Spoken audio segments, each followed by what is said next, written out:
just ahead on CTV News. It's beginning to feel a lot like summertime. I'm Bryce Parker. We'll give you updates on the extreme heat ahead coming up on CTV News. Plus, multiple cooling centers are opening up throughout the county. And this is Bel Air Engineering here to give you some awesome tips to keep your house cool through the hot summer months. those stories and more on CTV News, starting now.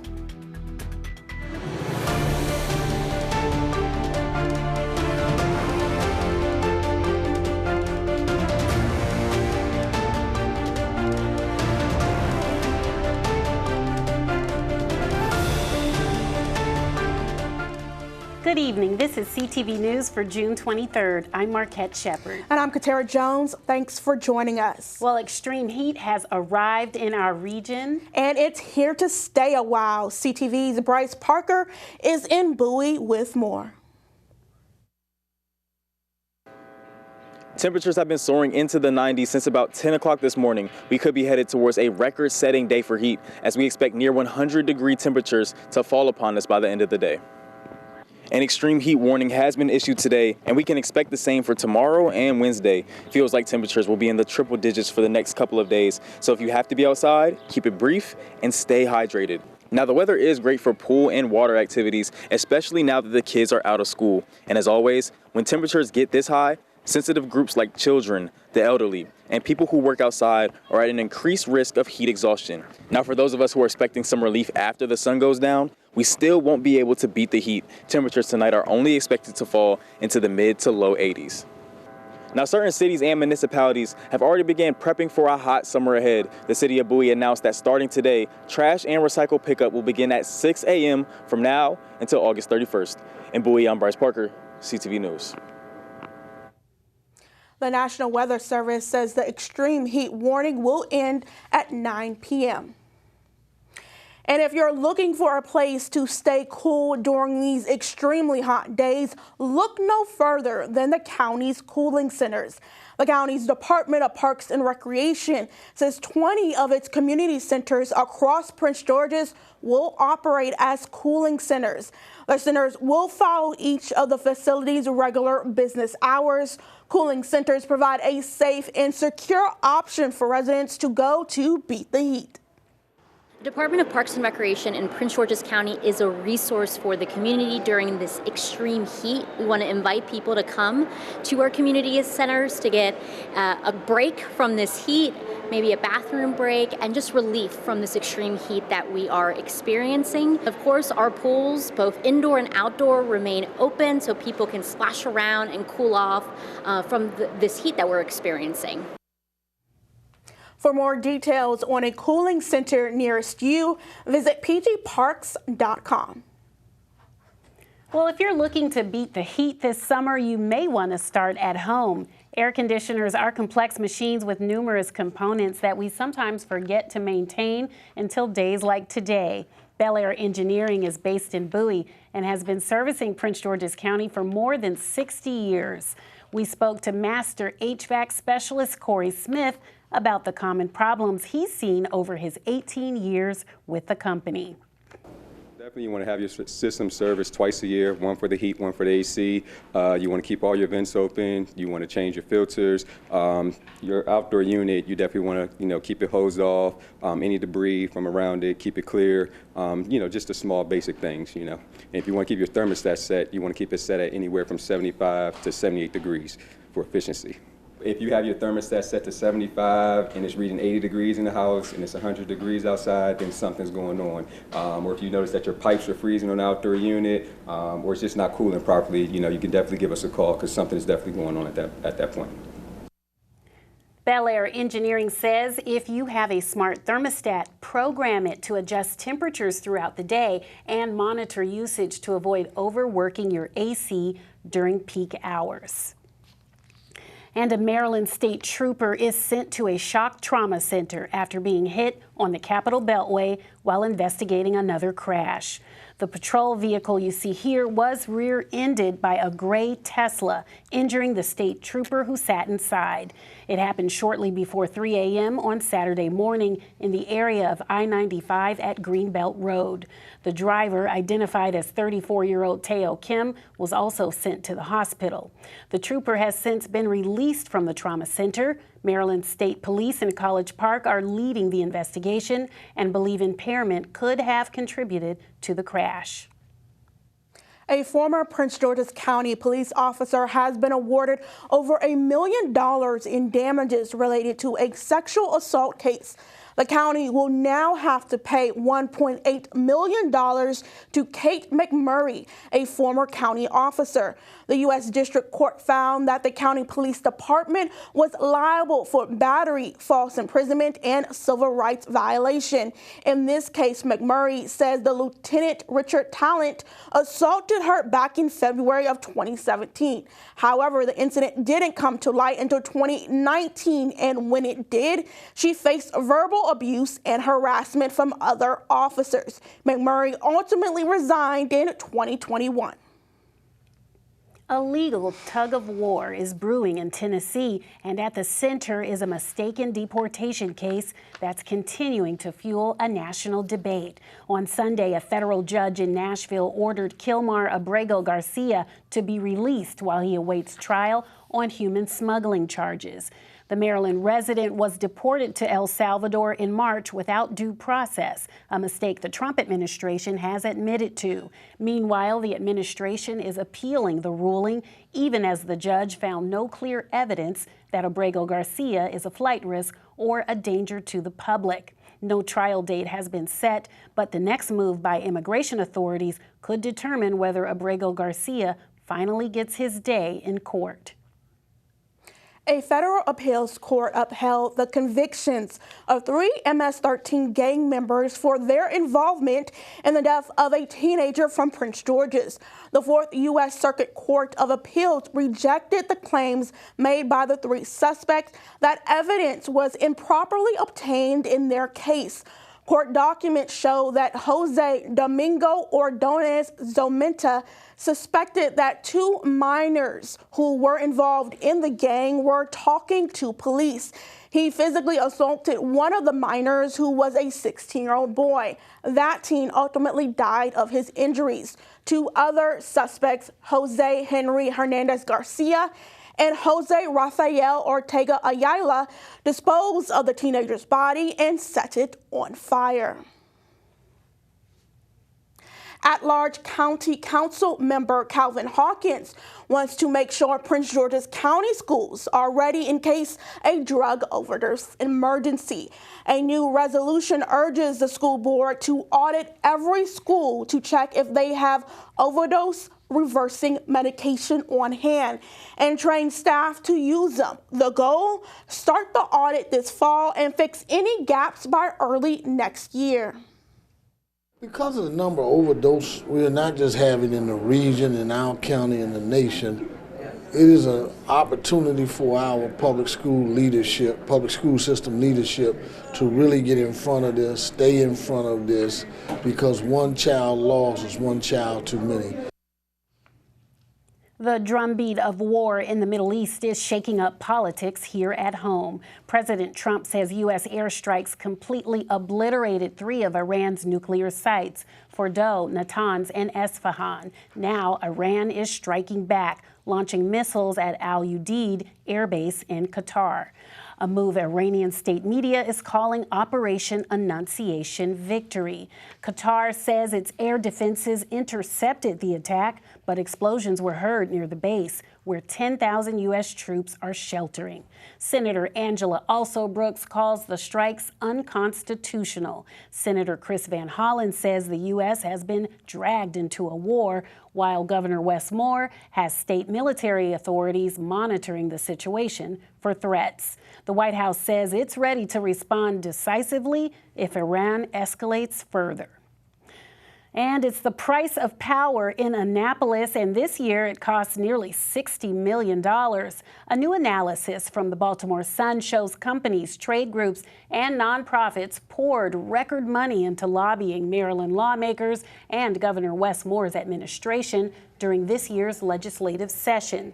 From high-priced steakhouse dinners to digital ad blitzes, industry giants like Constellation Energy, Google, and the Maryland Chamber of Commerce spent big to shape policy behind the scenes.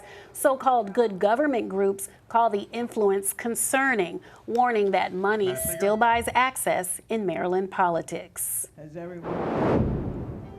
You're watching CTV News. I'm Marquette Shepard. And I'm Katara Jones. Still to come, flames and girl power were on full display this weekend. We see how Camp Embers is training the next generation of female firefighters.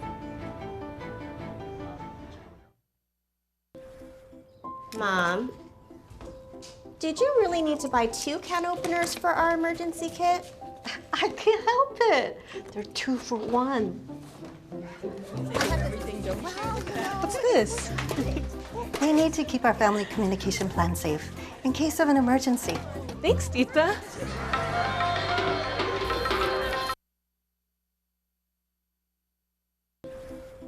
Mom, did you really need to buy 2 can openers for our emergency kit?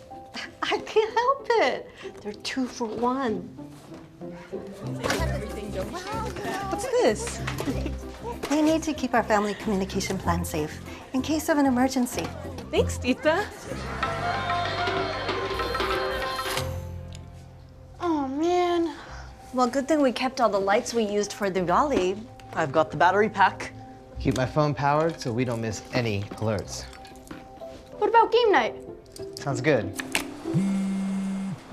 Oh, we have to get to Mom and Dad's and get them somewhere safe. I've got the evacuation route loaded on my phone. I've got an updated list of Dad's meds. And I've got just what we need to get them to take this seriously. If that doesn't convince them that we thought this through, I don't know what would. Start a conversation with your family and plan together for emergencies. Following rollbacks to funding to the Department of Education, the U.S. Department of Education, Global United Fellowship has announced a plan to service under-resourced schools across the country. Over 1,000 churches, including City of Praise Family Ministries, committed to the plan. Mobilizing faith-based communities to help public education, County Executive Aisha Braveboy was also present to celebrate the announcement. That our educational system is in peril. And if we don't see the train that's coming down the track within the next 12 to 13 months, we're going to see significant impact in our children, our children's education, in our personal finances and in their finances, and in the next generation. One of the things that is going to happen is that Global United Fellowship is going to adopt, by the end of this conference, over 1,000 schools throughout our country and internationally. And by the end of this year, our objective is to have adopted 2,000 schools throughout the country. We are starting here with our county exec in Prince George's County. A list of county schools the church plans to partner with will be released in the coming days. While most teens are scrolling through summer, these girls spent the weekend learning to fight fires. 40 girls ages 14 to 18 took part in a 2-day boot camp at the Prince George's County Fire and Rescue Training Academy. They cut through cars, learned CPR, and even entered a burning building, all a part of Camp Embers, founded by the county's first female fire chief, Tiffany Green. Designed to introduce young women into the fire service, so the goal is to immerse them into kind of what we do, a day in the life of what it's like to be a firefighter. We do skills, EMS skills, we teach them hands-only CPR, we teach them how to recognize an overdose, how to mitigate basic emergencies. We have hose line deployment where we teach them how to put out a house fire.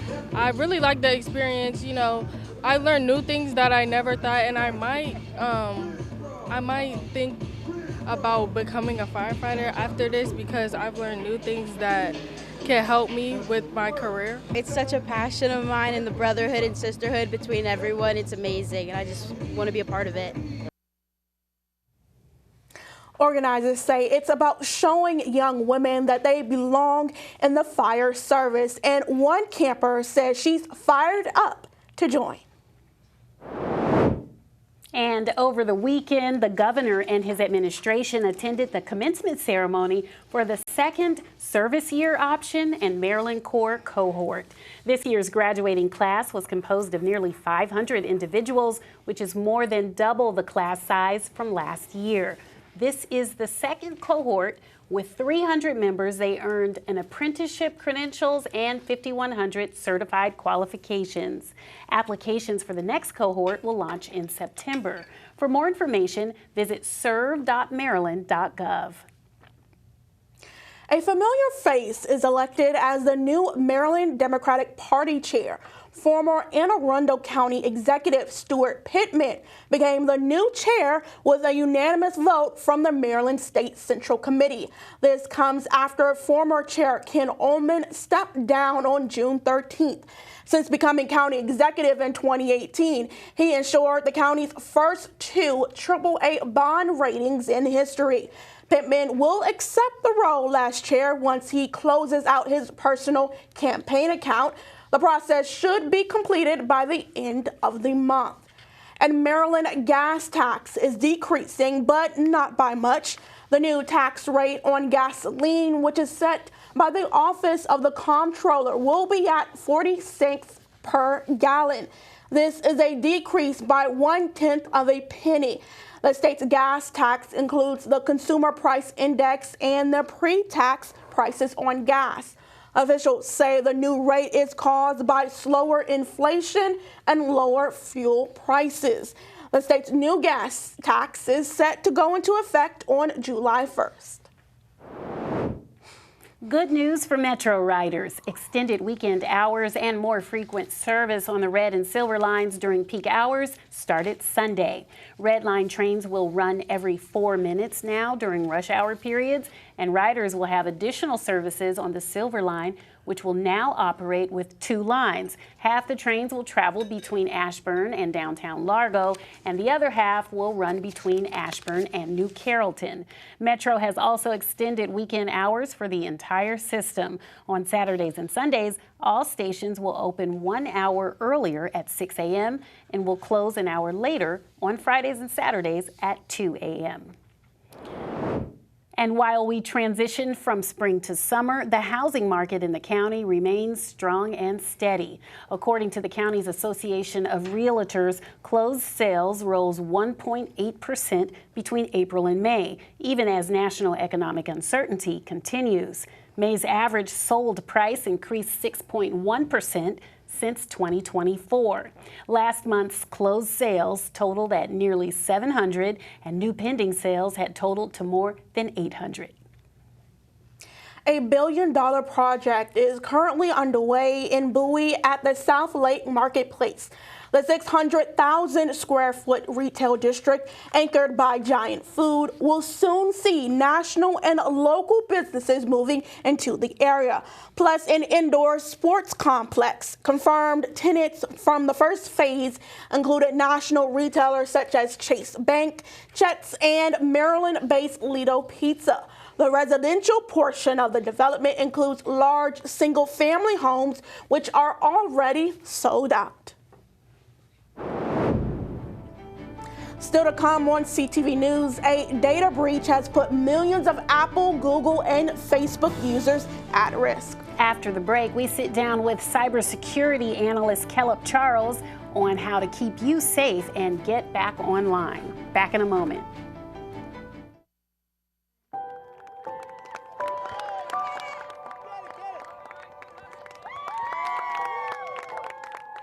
Good job, buddy.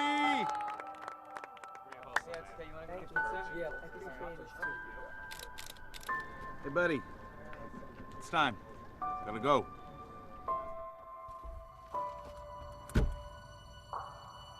Listen, I could be there in 15 minutes.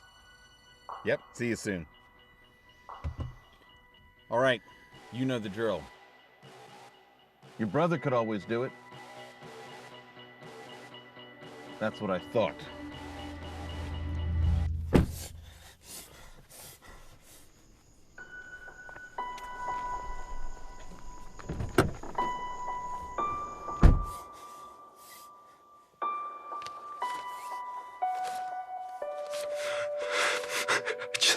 I just wanted to stop.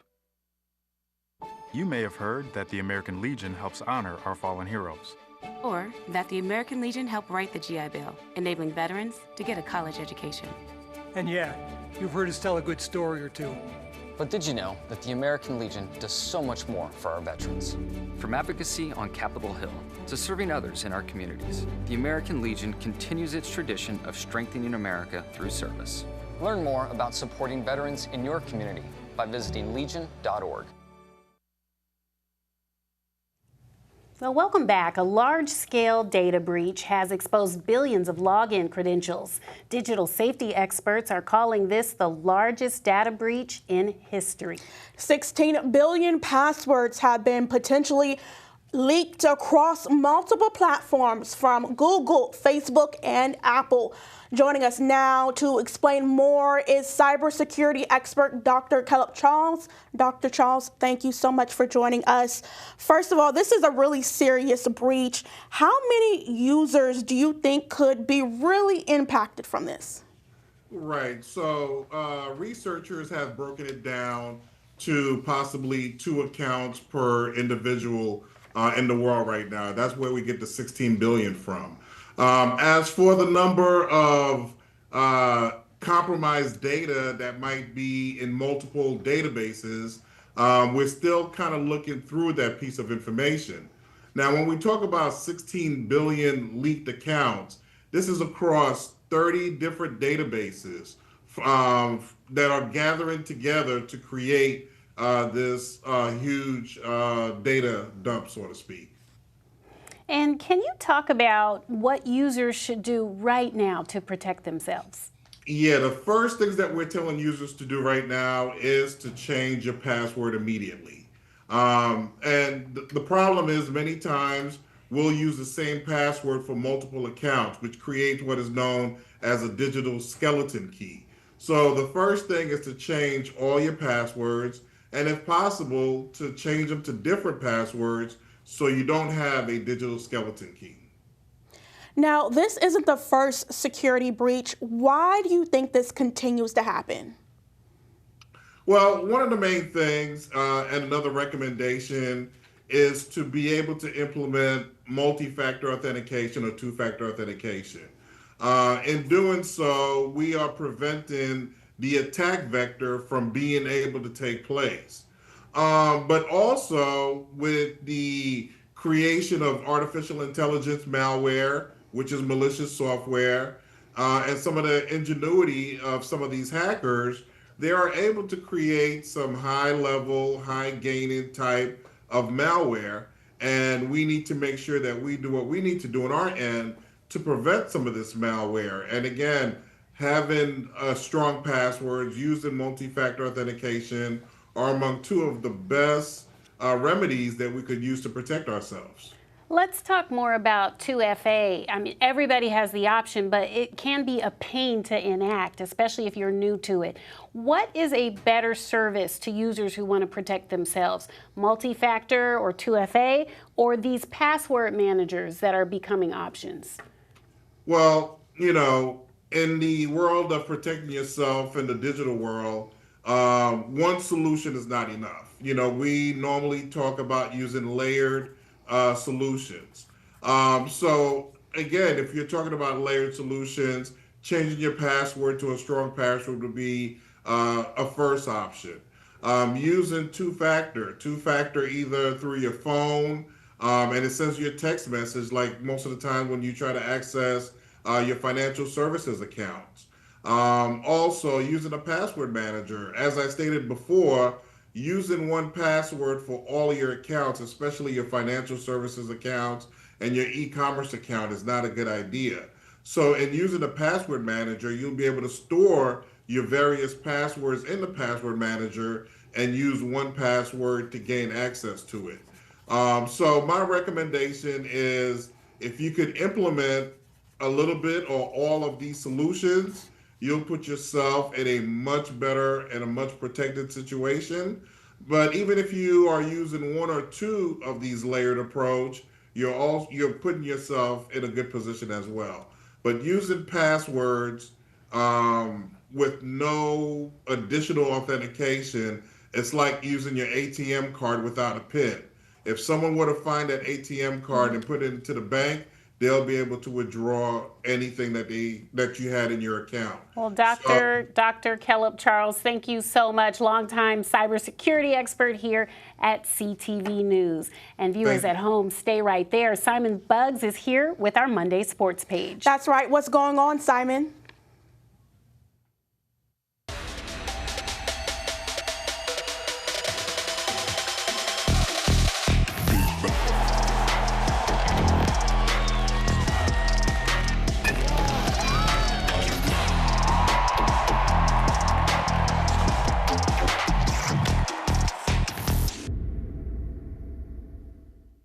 All right, everybody, lots of big news from this weekend. We begin with some from the gridiron as the UMD football team added another player to their 2026 recruiting class as cornerback Hakeem Satterwhite has committed to playing in College Park.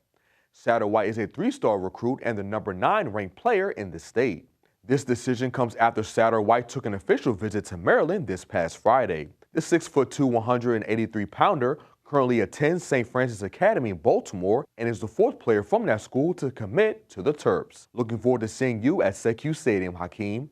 And NBA superstar Kevin Durant is on the move as the 36-year-old was traded to the Houston Rockets over the weekend. The future Hall of Famer was previously with the Phoenix Suns before the trade.